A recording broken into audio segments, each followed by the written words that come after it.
Hello po mga kaibigan, welcome po kayo sa YouTube channel ko. Magbabahagi po ako sa inyo ng kapangyarihang bertudis ng mutya bakos ng unggoy na nakatali po sa kanyang baywang. Ang mutya na ito ay nakuha ko po sa tulong ng aking gabay na duwende putian.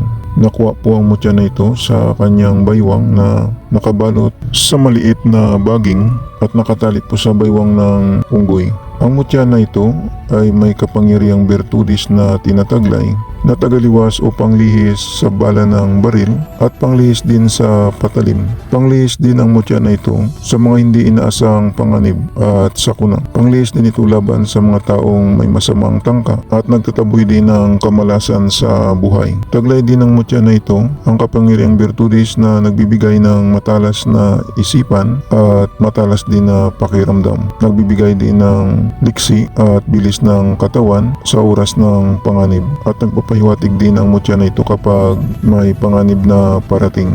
Ang mutya na ito ay panglihis din laban sa kapangyarihan ng mga kulam, barang palipad hangin, sa kapangyarihan ng mga masamang engkanto, masamang espiritu, sa kapangyarihan ng mga masamang elemento, sa usog, sa kapangyarihan ng mga aswang, sa sumpa at diskomunyon. Panglihis din ang mutya nito laban sa mga malalang sakit at protection din sa pag-travel. Maganda din ibabad ang mutya nito sa tubig na pampaligo para pangtaboy po ng kamalasan sa sarili o sa buhay. Ang gawin po sa mutya na ito kapag mayroon kayo nito ay balutin lang po ito ng tilang pula at palaging suot sa inyong baywang. Ang mutya na ito ay makatulong din sa babaeng bagong nanganak na hindi mabughat o mabinat kapag suot po niya ang mutya na ito. Katulad ng maliit na baging na nakabalot sa kanyang mutya ay binalot ko rin sa pulang tila at ginawa kong kalmin na pambakos sa baywang ng babaeng buntis para hindi po siya mabinat o mabugat kapag siya ay nanganak. Maganda din ibabad ang mutya na ito sa tubig at gawing inumin sa araw-araw. Tingnan na lang po ninyo ang kanyang video.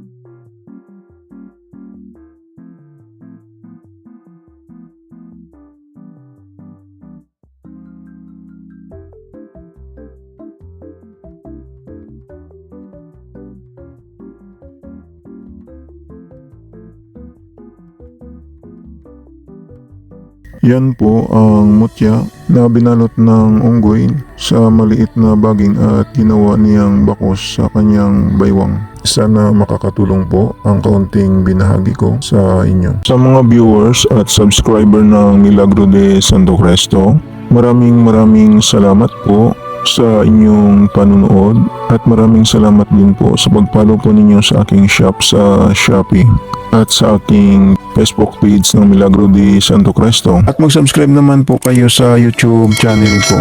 Panoorin na lang po ninyo ang second channel ko sa YouTube sa Milagro de Santo Cristo 2. Baka may magustuhan po kayo na mga lamang gamot na magagamit po ninyo. Paalala lang po, ang mga maywagang dasal at orasyon na binabahagi ko sa inyo ay gagamitin lang po ninyo sa kabutihan.